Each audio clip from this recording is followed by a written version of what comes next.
بسم اللہ الرحمن الرحیم. شریح بن عانی رضی اللہ عنہ قال سألت عائشہ رضی اللہ عنہ بأي شيء كان يبدأ رسول الله صلی اللہ علیہ وسلم اذا دخل بيته قال بالسواك قالت بالسواك رواه مسلم. مسواک کی اہمیت بیان ہو رہی احادیث کی روشنی میں مسلم شریف کی حدیث حضرت شریح بن عانی راوی ہے کہ حضرت ام المومنین حضرت عائشہ رضی اللہ عنہا نے انہا سے پوچھا گیا کہ رسول پاک صلی اللہ علیہ وسلم جب بحر سے گھر میں تشریف لاتے ہیں تو گھر میں آ کر حضور سفر سے آئیں بحر سے آئیں گھر میں پہلا کام کیا کرتے؟ انہوں نے فرمایا سب سے پہلے آپ مسواک کرتے.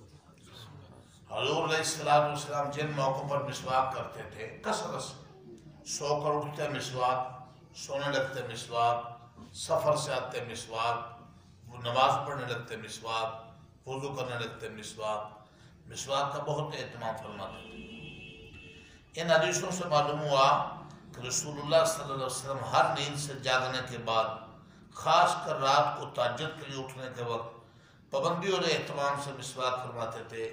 اس کے علاوہ باہر سے جب گھر میں تشریف لاتے تھے تو سب سے پہلے مسواک فرماتے تھے. اس سے معلوم ہوا کہ مسواک صرف وضو کے ساتھ خاص نہیں بلکہ سو کر اٹھنے کے بعد مسواک کہ زیادہ دیر گزرنے کے بعد اگر وضو کرنا بھی نہ بھی کرنا ہو تب بھی مسواک کر لینی چاہیے.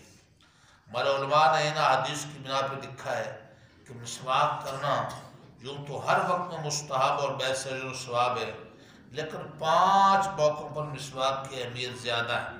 نمبر 1 وضو میں، نمبر 2 نماز کے لیے کھڑے ہوتے وقت اگر وضو اور نماز کے درمیان زیادہ فاصلہ ہو گیا ہو، ایک وضو کیا اور نماز پڑھنے لگا وہی مسواک کافی. وضو کیا تھا، وضو میں ہے، اب کافی ٹائم ہو گیا ہے، نماز میں وقفہ ہے، اب نماز پڑھنے لگا تو اب نماز تک پھر مسواک کر لے. وضو ہے بھی تو پھر مسواک کر لے.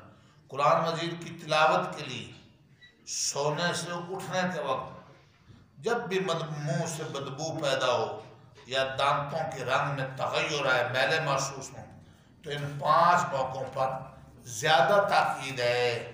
باقی جتنی مسواک عظیم عمل ہے، اللہ تعالیٰ توفیق